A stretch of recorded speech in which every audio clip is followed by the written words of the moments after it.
di kampung saya Pekalongan, kalau jalan ke kota itu orang kaya di pinggir jalan, rumahnya besar-besar, mewah-mewah, semua adalah anggota koperasi. Jadi kalau mau ingin jadi orang kaya ya bisa jadi menantunya Jeragan Batik dulu. Salah satu yang paling saya lihat paling kuat adalah kita membangun koperasi. Ini instrumen yang paling mudah menurut saya. Karena koperasi ini adalah berbasis ekonomi masyarakat yang di seluruh elemen ini bisa masuk. Ya, nanti kita juga berstrategi di dua posisi. Yang pertama di konvensional, kemudian juga di digital. Jadi konvensional nanti akan bekerjasama dengan lembaga-lembaga lain. Kemudian yang kedua di digital kita akan ada e-commerce dan juga aplikasi yang tentunya orang yang memang nanti atau warga Nahdien atau siapapun nanti bergabung itu sudah punya pasar yang luas.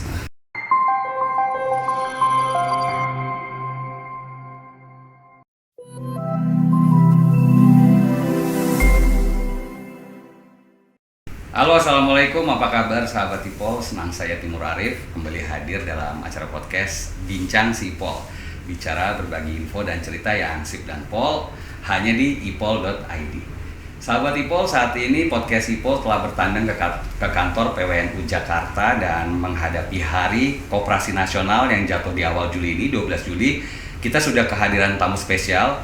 Beliau adalah Kiai Haji Samsul Ma'arif, merupakan Ketua PWNU DKI Jakarta. Kemudian juga ada Ketua LPNU DKI Jakarta, Bapak Muhammad Fatahillah. Dan yang terakhir ada Ketua Koperasi Tujar Nusantara Indonesia, Bapak Irfan Harisandi. Assalamualaikum, apa kabar Bapak-Bapak? Waalaikumsalam warahmatullahi wabarakatuh. Oke, mungkin kita langsung saja nih ya sahabat IPOL ya ke Kiai Haji Samsul Ma'arif nih. Kiai mungkin bisa dijelaskan nih, PWNU sendiri memandang ekonomi keumatan itu seperti apa nih? Terkait dengan kompleksitas masalah sosial ekonomi Indonesia yang kini sedang terpuruk, NU melihatnya seperti apa? Monggo Kiai. Mas Arif, saya panggil siapa ini? Arif Haji ya. Kalau dalam lintasan sejarah, berdirinya Nahdlatul Ulama itu salah satunya adalah dilatar belakangi untuk memberikan semangat perekonomian di Indonesia. Kalau NU itu lahir tahun 1926 ya. Sebelum itu salah satu muassis NU, Mbah Wahab namanya. Ya. Mbah Wahab itu mendirikan sebuah perkumpulan. Dia kasih nama Nahdlatul Tujar. Jadi kebangkitan para saudagar. Nah, jadi memberikan spirit bahwa bagaimana membangun, menegakkan agama itu harus ditopang dengan perkembangan ekonomi yang mapan. Tanpa itu kayaknya menjadi persoalan. Nah, itu sebabnya tahun 1918 Mbah Wahab itu mendirikan organisasi atau perkumpulan yang disebut dengan Nahdlatul Tujar, kebangkitan para pengusaha. Saya kadang-kadang juga memikirkan, saya masih kecil itu di kampung saya Pekalongan, kalau jalan ke kota itu orang kaya di pinggir jalan, rumahnya besar-besar, mewah-mewah, semua adalah anggota koperasi. Ya. Jadi kalau mau ingin jadi orang kaya ya bisa jadi menantunya Jeragan Batik dulu, Jeragan Batik. Jadi di Pekalongan itu GKBI dulu ya. Ya. Nggak tahu sekarang perkembangannya, saya tidak mengikuti, tetapi koperasi itu memang menjadi andalan perekonomian pada waktu itu. Nah, tentu itu tidak bisa dilepaskan dari kajian-kajian keagamaan. Antara kegiatan keagamaan itu tidak boleh lepas dari kegiatan perekonomian. Satu Ya. kesatuan. Satu kesatuan. Misalnya saya sebut 2 doa saja yang sering kita sebut. Doa misalnya ketika musim Covid kemarin, ya. Orang dilanda wabah, bala macam-macam. Itu doanya Allahumma dfa'. Ya Allah, tolakkan. Engkau menolak. Ya. Jauhkanlah atau hindarkanlah.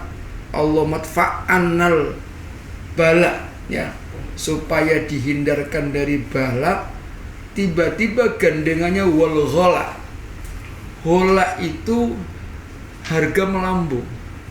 Coba. Ini masalah Covid, gandengannya harga melambung. Ya. Ke masalah perut juga ya. Oh iya.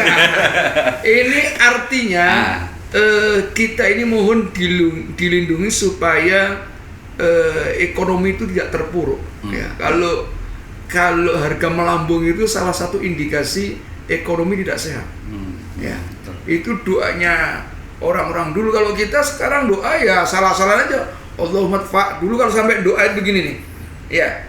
Orang NU ketika Allahumma dfa'annal bala wal ghala wal fasya wal munkar was su'i wal muhtalifah, itu tangannya begini. Biasa doa begini ya. Jadi begini. Nah, itu satu. 2, doanya orang haji. Ya. Orang yang pergi haji itu doa panjang itu. Allahumma ij'al hajjana hajjan mabrura, amin. Wa sa'yana sa'yan mashkura, wa dzambana dzamban maghfura, ya. Wa amalana amalan solihan maqbula, baru wa tijaratan lan tabur. Jadi doa haji, sa'i, ibadah semua tiba-tiba ada sisipan doa ini. Wa tijaratan lan tabur. Dagang yang tidak rugi.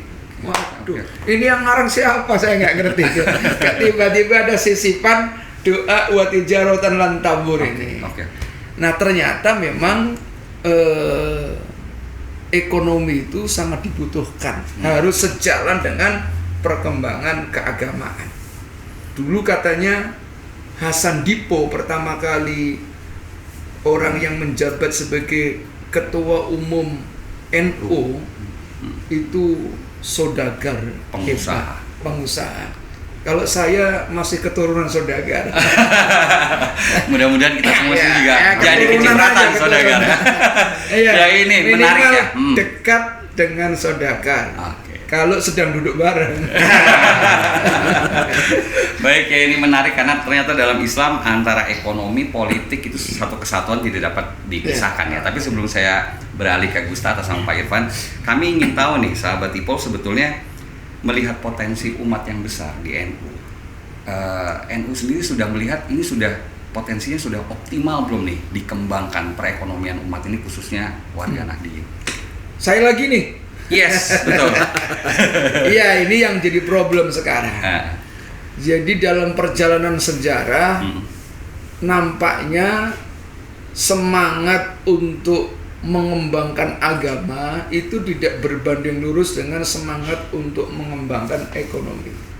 Memang sih tidak harus berbanding lurus, karena urusan-urusan agama itu harus betul-betul menjadi prioritas.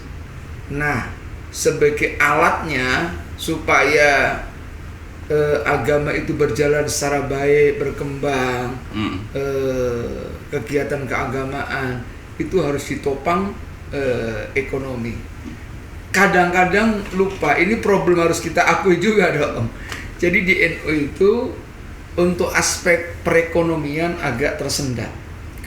Mungkin karena duitnya sudah terlalu banyak, bisa jadi, atau karena menganggap ekonomi itu menjadi hal yang nomor 2, atau memang ada kesalahpahaman dalam tafsir terhadap ekonomi yang dianggap itu wilayah profan, ya. hal-hal yang hanya sifatnya sementara. Nah ini kadang-kadang di masyarakat masih banyak orang yang punya pemahaman seperti itu. Wah, apa sih? Duit nggak dibawa mati, gitu kan? Iya, memang nggak dibawa mati, jangankan duit, bini aja ditinggal. Iya, semuanya ditinggal. Iya, tetapi kita harus belajar ke dunia luar bahwa siapapun yang ingin menguasai dunia harus banyak dunianya. Ya. Siapa yang bisa menguasai dunia harus punya dunia yang banyak. Tanpa punya dunia yang banyak, NU atau ormas keagamaan yang lain akan menjadi hambatan kalau tidak ditopang dengan ekonominya. Kesimpulan saya, memang perlu ada dorongan, semangat, bahkan harus ada tafsir ulang terhadap teks-teks agama yang terkait dengan perspektif ekonomi dalam dakwah, misalnya hubungannya dengan keakhiratan. Oke sahabat Tipol, tadi Kiai Samsul sudah menerangkan bahwasanya dalam Islam antara ekonomi dan bidang-bidang lain itu sangat terkait. Untuk itu memang diperlukan potensi ekonomi keumatan ini harus segera dioptimalkan. Nah sekarang kita beralih ke Gus Tata nih, Bapak Muhammad Fathahillah. Beliau merupakan Ketua Lembaga Perekonomian Nahdlatul Ulama. LPNU sendiri nih Gus Tata, sebetulnya fungsinya apa nih? Ya, baik, terima kasih Mas Arif. LPNU Lembaga Perekonomian Nahdlatul Ulama memang suatu lembaga yang didirikan oleh Nahdlatul Ulama adalah sebagai benteng pertama lah, bagaimana yang memiliki visi untuk membangun ekonomi masyarakat khususnya di warga Nahdien. Jadi kita punya peran bagaimana kita bisa aktif dalam membantu khususnya di pengurusan Nahdlatul Ulama ini. Kita membuat suatu program-program yang dimana hubungannya adalah meningkatkan perekonomian masyarakat gitu. Nah, kita bisa menjadi stabilisator hubungan antara pemerintah terhadap masyarakat, bagaimana masyarakat ini bisa melakukan kegiatan ekonomi gitu. Ya nantinya bisa menumbuhkan kesejahteraan. Salah satu yang paling saya lihat paling kuat adalah kita membangun koperasi. Ini instrumen yang paling mudah menurut saya. Karena koperasi ini adalah berbasis ekonomi masyarakat yang di seluruh elemen ini bisa masuk. Gitu. Oke. Mungkin sebelum ke koperasi, Gus Tata bisa jelaskan nggak sebetulnya tantangan ekonomi keumatan LPNU memandangnya seperti apa nih? Ya, tantangan yang pertama adalah bagaimana masyarakat itu bisa berinvestasi ya. Tantangannya permodalan yang pasti utama. Karena ketika saya di masyarakat, ketika mereka ingin berusaha, yang mereka pikir adalah permodalan. Disinilah peran LPNU yang tadi saya bilang sebagai stabilisator bisa berperan bagaimana membawa mereka melalui pelatihan, dan juga kita bisa membawa mereka hubungan kepada pemerintah agar mereka mendapatkan permodalan. Jadi mereka sudah dapat pembekalan, mereka dapat permodalan, mereka bisa aktif dalam melakukan kegiatan usaha. Oke. Banyak tantangannya sebetulnya ya, Tata ya. Dan ini koperasi menjadi salah satu solusi ya dari LPNU untuk menggerakkan ekonomi keumatan. Mungkin beralih nih ke Bang Irfan nih. Ini kalau dari Tujar Nusantara Indonesia sendiri sebetulnya fungsinya apa dan kaitannya dengan NU ini seperti apa nih? Ya, terima kasih Pak Arif. Tadi disampaikan oleh Ketua LPNU bahwa Koperasi Tujar Nusantara merupakan koperasi yang berada di bawah LPNU dan juga di bawah PWNU khususnya di DKI Jakarta. Tentunya kita menginginkan koperasi ini tadi sampaikan menjadi soko guru perekonomian yang ada di Indonesia, khususnya juga nanti di bawah LPNU itu sendiri. Tadi sampaikan oleh Gus Tata bahwa banyak sekali tantangan di masyarakat terkait dengan bagaimana potensi masyarakat itu demikian besar, khususnya warga Nahdien yang mungkin 150 juta, tapi mungkin saat ini masih belum terakumulasi dengan baik potensi-potensi yang ada. Sehingga kita menginginkan kemandirian juga tercapai dan juga nantinya ke depan bahwa ekonomi terus meningkat.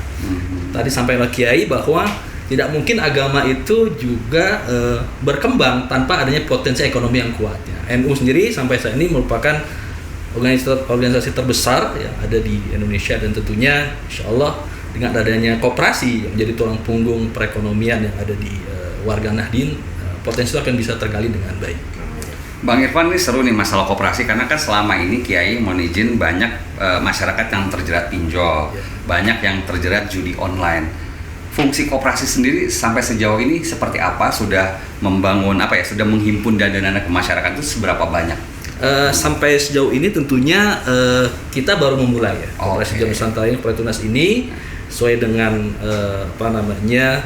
masukan nasihat dari para kiai bahwa kita harus memulai untuk betul-betul menggerakkan potensi tadi yang ada di masyarakat, khususnya di bidang tadi pinjol, terjerat dan lain sebagainya. Nanti kita akan ada banyak sekali program-program yang akan kita sampaikan juga buat masyarakat, khususnya di grassroots tingkat bawah, UMKM. Nanti akan ada pelatihan-pelatihan terkait dengan itu semua. Terkait dengan pinjol, pendanaan nanti akan banyak. Mungkin tadi akan ada kerjasama dengan lembaga-lembaga lain, mungkin di Basnas, kemudian di tempat-tempat lain. Insya Allah mungkin akan kita create suatu program yang mungkin bisa mensinergikan semuanya terkait dengan pendanaan atau permodalan yang ada. Gus Tata mungkin bisa tambahkan kolaborasi sinergi selama ini LPNU dengan pihak-pihak mana saja nih untuk membangun ekonomi keumatan khususnya koperasi?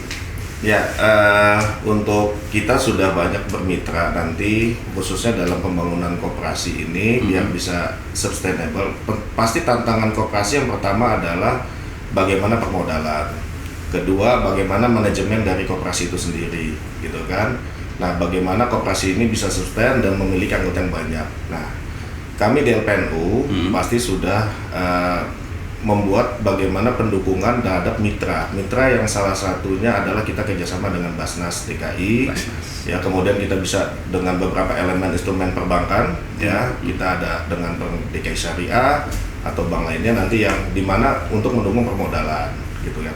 Yang kedua, pembekalan terhadap manajemen, gitulah. Nah, ini kita juga bisa nanti bekerja sama dengan Kementerian Koperasi, Dinas UMKM maupun Dinas Koperasi, yang dimana supaya koperasi ini bisa berjalan secara profesional, akuntabel, dan juga transparansi, gitu. Seperti itu.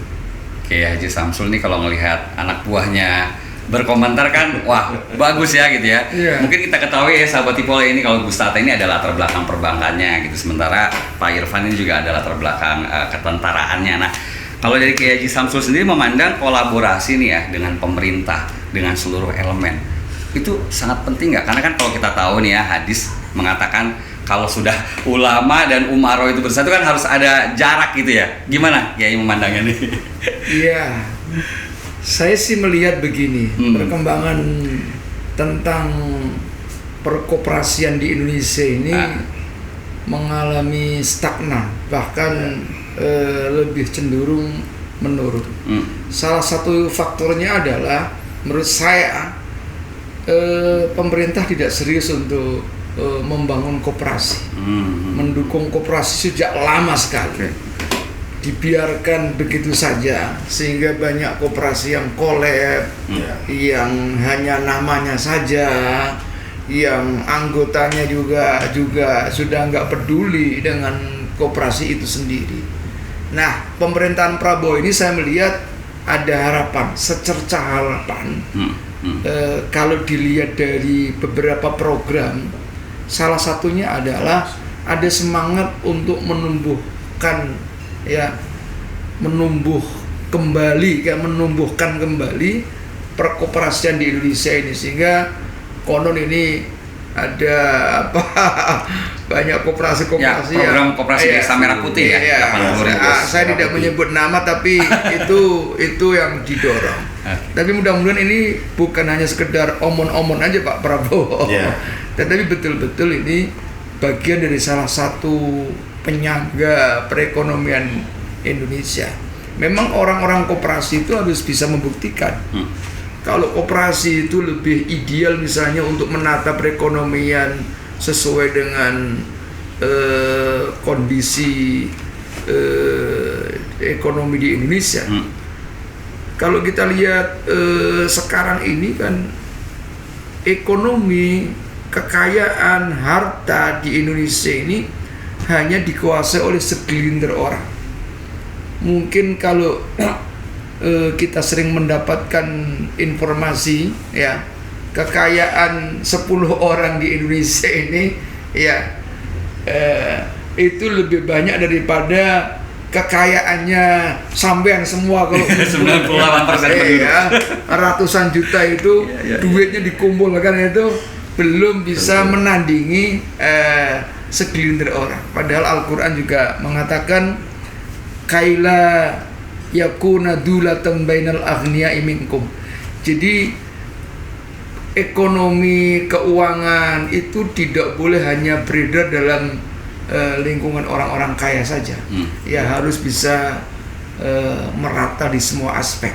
Nah, salah satu yang lebih dekat dengan teori Al-Quran maupun teori perekonomian nasional, saya kira juga salah satunya adalah koperasi ini. Tapi sayangnya sekali lagi, sejak lama koperasi la yamutu wa la yahya. La yamutu wa la yahya itu ya mati enggak hidup. Segan Ada mati enggak mau. namanya tapi seperti tidak ada gitu ya. Kalau kayak Haji Samsul sendiri memandang di sini dibutuhkan pemerintah, kolaborasi antara ulama dan pemerintah, apakah perlu nih? Iya, tentu tidak hanya ulama. Kalau ulama biarlah untuk memberikan support saja. Tetapi kader-kader ya, kader-kader katakanlah generasi sekarang ini kan sudah cukup bagus-bagus. Berikanlah kesempatan ya kan. Jadi semua lembaga keagamaan sudah punya sayap. Tidak hanya NU tapi semua ormas keagamaan itu punya sayap tentang bidang perekonomian. Dan coba itu diajak betul-betul. Saya melihat ini pemerintah kalau diajak ngomong-ngomong bisnis itu, mana itu yang tokoh-tokoh yang tokoh-tokoh dari latar belakang ormas keagamaan ya. Memangnya ormas itu miskin-miskin semua apa gitu kan? Memangnya tidak mampu apa kalau diajak ngomong tentang perekonomian nasional? Katakanlah kalau ada yang di TV-TV itu kan, ada big boss dari Amerika atau dari apa yang disuruh nemani itu, mana tokoh-tokoh kita ya kan? Ya tidak pernah diikutkan. Ya apa nggak pantas Pak? Sahabat Tipol, tadi sudah dibincangkan lebih jelas bahwasanya sinergitas antara pemerintah dan keumatan ini perlu segera terus dipererat gitu. Nah, Gus Tata memandang nih dari LPNU, kita sudah tahu ada peluncuran Kopdes Merah Putih nih oleh Pak Prabowo ya. Nah, LPNU sendiri memandang program Kopdes Merah Putih seperti apa? Baik. Kopdes Merah Putih tadilah yang disampaikan oleh K. Samsul, mungkin ini adalah salah satu program dari pemerintah yang tadi disampaikan terhadap terjadinya stagnasi koperasi-koperasi yang sudah ada, yang tidak aktif. Nah, ini mereka membuat Kopdes Merah Putih ini, saya menyambutnya sangat positif. Nah, mudah-mudahan dengan adanya Kopdes Merah Putih, LPNU di seluruh wilayah memiliki peran ya. Pertama, bagaimana bisa menjadikan pendampingan terhadap Kopdes Merah Putih kepada masyarakat, dan bagaimana memberikan pembekalan LPNU bekerjasama dengan Kopdes Merah Putih terkait bagaimana mereka melakukan manajemen dari koperasi, karena khawatir kalau tidak dibantu oleh organisasi kemasyarakatan untuk menyampaikan kepada masyarakat ini tidak akan menjadi mercusuar. Nah, kemudian kita juga melakukan bekerjasama bagaimana manajemen ini supaya aktif, baik, karena tentu supaya dana yang nanti meluncur di Kopdes Merah Putih bisa berjalan efektif sampai ke masyarakat dan ini tepat guna dan tepat sasaran. Seperti itu. Inilah saya menyambut positif dari apa yang diluncurkan oleh program pemerintah kita. Baik, berarti ini koperasi ditanggapi secara positif oleh LPNU gitu ya. Mungkin ke Pak Irfan, dari Tujar Nusantara Indonesia sendiri program-program apa nih ke depan yang akan dikedepankan? Baik, terima kasih. Tujar Nusantara sendiri insya Allah ke depan kita mengadakan soft launching ya di tanggal 12 Juli, Mas Arif, bertepatan dengan Hari Koperasi. Hari Koperasi. Siap. Ini momentumnya cukup pas sekali untuk membangkitkan ekonomi keumatan juga melalui koperasi. Di sana kita akan mengadakan pelatihan-pelatihan ya, untuk ketahanan pangan, dan juga nanti ke depan juga pelatihan yang untuk peningkatan skill, ada juga untuk branding dan sebagainya. Tentunya tadi di bawah itu perlu untuk diedukasi juga bagaimana potensi ekonomi bisa dikembangkan melalui soft skill, hard skill, dan apapun yang bisa untuk mengembangkan potensi keumatan tersebut. Dan kami juga tadi mungkin menanggapi ya koperasi Merah Putih ya, tentunya kita bisa menggandeng koperasi Merah Putih ya di tiap kelurahan atau mungkin di tiap desa yang tentunya juga bisa bersinergi. Bagaimana potensi yang ada di daerah tentunya juga bisa kita kolaborasikan dengan baik, insya Allah, dengan koperasi Tunas ini dan Nusantara. Pak Irfan, kalau misalkan masyarakat ingin bergabung nih ke Tujar Nusantara Indonesia, apa nih syaratnya gitu kan? Pasti seneng nih ya ada koperasi ya. Dan sebetulnya gini, produk jasa yang telurkan oleh koperasi Tujar ini apa sih? Mudah sekali ya, hanya dengan Rp50.000. Ada simpanan pokok dan simpanan wajib ya. Simpanan pokok itu Rp30.000 dan simpanan wajib yang setiap bulan itu hanya Rp20.000. Benefitnya banyak. Nanti kita tadi sampaikan Kiai Samsul bahwa tantangan ke depan itu terkait dengan bagaimana pemasaran dan sebagainya. Nanti kita juga berstrategi di dua posisi. Yang pertama di konvensional, kemudian juga di digital. Jadi konvensional nanti akan bekerjasama dengan lembaga-lembaga lain.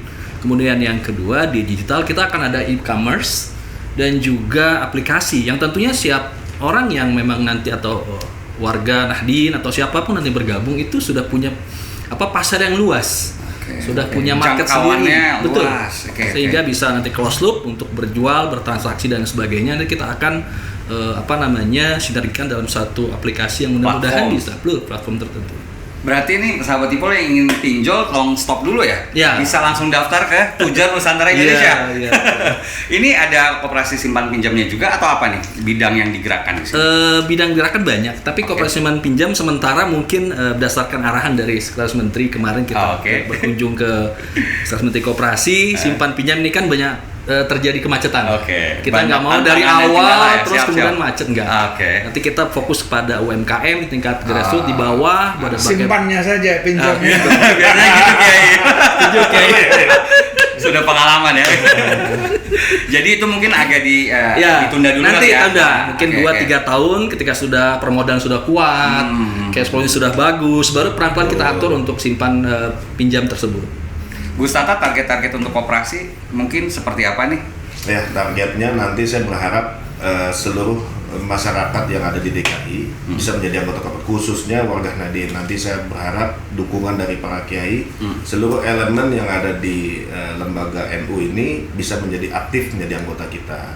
Ya ini kan tujuannya baik ya, tujuannya untuk meningkatkan kesejahteraan ya, belajar berinvestasi. Ya daripada tadi kita berinvestasi dengan pinjol, ya ini cukup dengan tadi Pak 50.000. Nah artinya ini seluruh elemen ya, seluruh elemen teman-teman yang bekerja di non formal pun ya, yang di Gojek dan lain sebagainya bisa menjadi anggota gitu loh. Dan alhamdulillah tadi manfaatnya ada SHU-nya gitu kan di koperasi, bahkan mereka menjadi bagian aktif menjadi anggota, bisa memanfaatkan seluruh yang tadi disampaikan oleh Pak Ketua, jadi bagian dari elemen koperasi itu.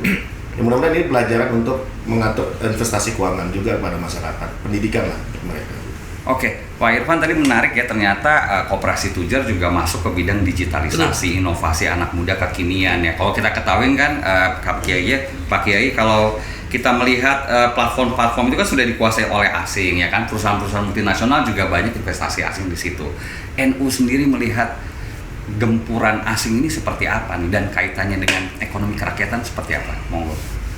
Ya, jadi kita sebagai perkumpulan keagamaan dan perkumpulan kemasyarakatan.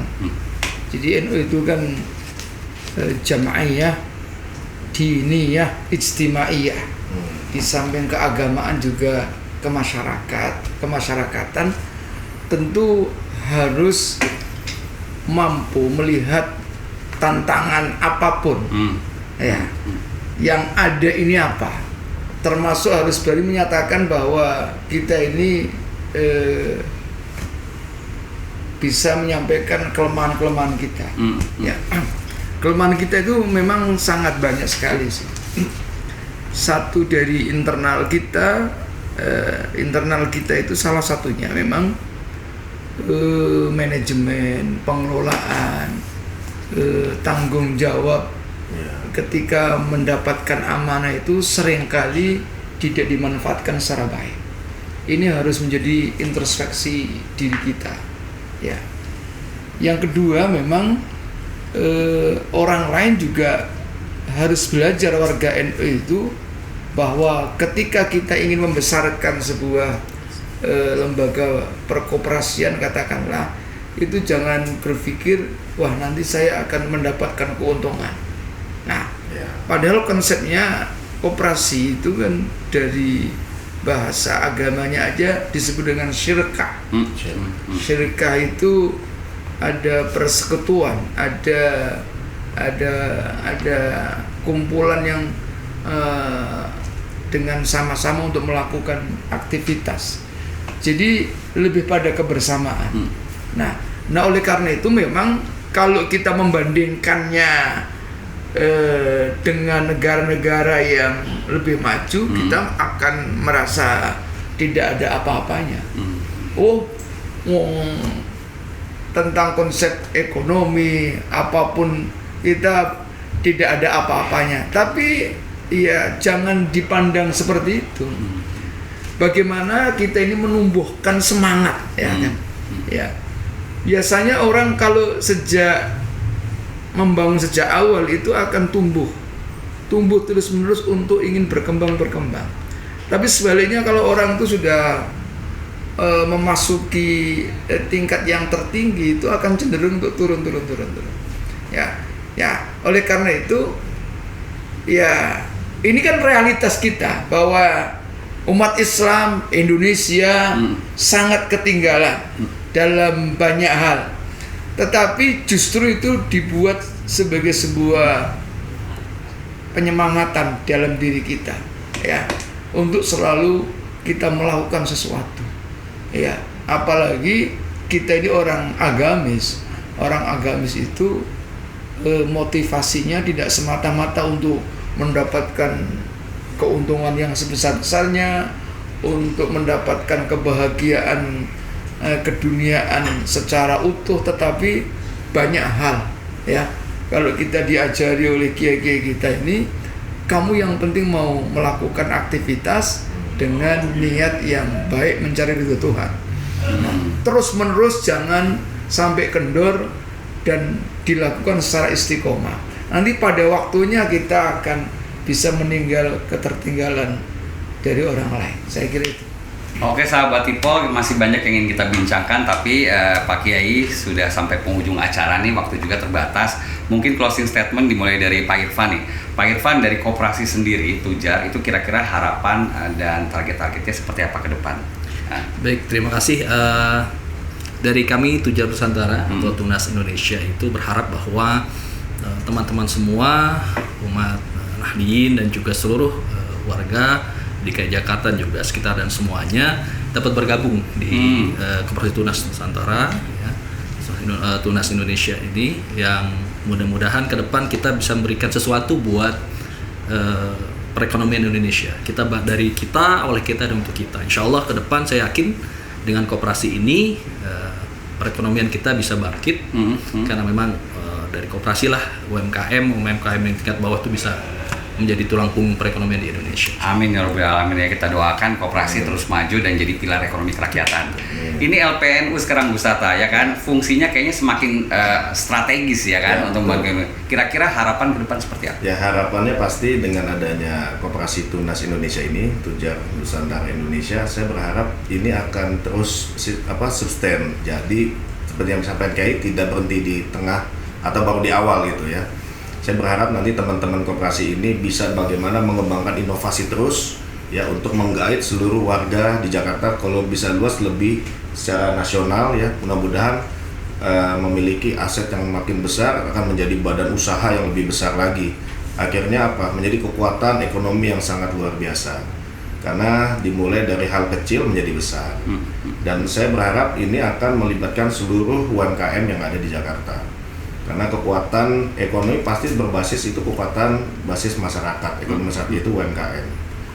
Terjadinya COVID itu akan hancur di negara elit global karena kekuatannya bukan pada basis masyarakat, kekuatan ekonomi global. Ketika COVID hancur, tapi Indonesia masih sustain. Kenapa? Karena 60% didominasi oleh UMKM.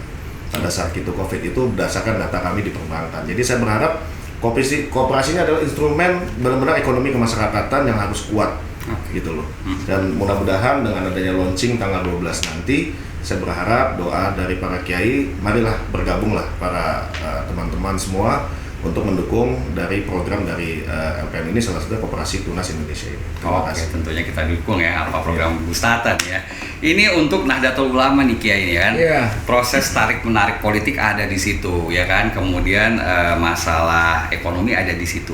Kiai sendiri closing statement kira-kira harapan kepada pemerintah dan para akar rumput di bawah seperti apa nih? Pertama, saya berharap kepada warga NU di Jakarta, mari kita mendidik anak-anak kita ini di samping pendidikan keagamaan, pendidikan eksakta, tapi jangan sampai ketinggalan. Kita mendidik kepada anak-anak kita agar punya semangat untuk belajar dagang lah, pokoknya belajar untuk mandiri, untuk mendapatkan pundi-pundi keuangan itu dari internal NU. Sehingga kalau punya duit itu kan insya Allah kalau ada apa-apa akan mudah, tidak menggantungkan orang lain. Jadi memang kelemahan ormas keagamaan salah satunya masih bergantung, termasuk bergantung kepada pemerintah. Walaupun duit pemerintah itu duit kita juga, cuma kita KTP aja pemerintah itu. Jadi duit umat itu banyak, ada yang dititipkan di pemerintah, ada yang dititipkan di mana-mana, tinggal bisa ngambilnya apa enggak. Itu jadi PR ya. Nah, yang nomor 2, secara khusus saya memang berharap terutama karena di wilayah DKI Jakarta terkait dengan koperasi, saya melihat memang di DKI ini masih sangat lemah kalau ngomong tentang perkoperasian. Jadi wahai para pejabat Pemda DKI, termasuk Pak Gubernur, Pak Wakil Gubernur, ayo sapalah ormas keagamaan ini bareng-bareng untuk mendiskusikan tentang perekonomian di Jakarta. Jadi jangan yang diurusi bos-bos besar saja, tolong kepala dinas, sudin turun ke bawah. Kita lihat warga NU, warga yang lain untuk sama-sama membangun Jakarta yang lebih bermartabat. Terima kasih. Oke, Gubernur Pramono Anung ya sama Parano Karno nih didengar nih Kiai Haji Samsul Ma'arif nih harus kolaborasi gitu ya. Oke, baik, terima kasih Kiai Gustata dan Pak Irfan atas waktunya sudah berbincang bersama tim podcast IPOL. Mudah-mudahan kapan-kapan kita bisa main lagi ya. Oke, sip. Oke, demikian sahabat IPOL bincang kita kali ini, semoga bermanfaat dan menambah wawasan. Jangan lupa untuk subscribe, like, share, dan komen YouTube si IPOL. Dan update selalu berita-berita terkini dengan follow akun media sosial ipol.id. Akhirnya saya Timur Arif dan tim produksi Bincang Sipol pamit undur diri. Salam sehat selalu dan wassalam. Assalamualaikum.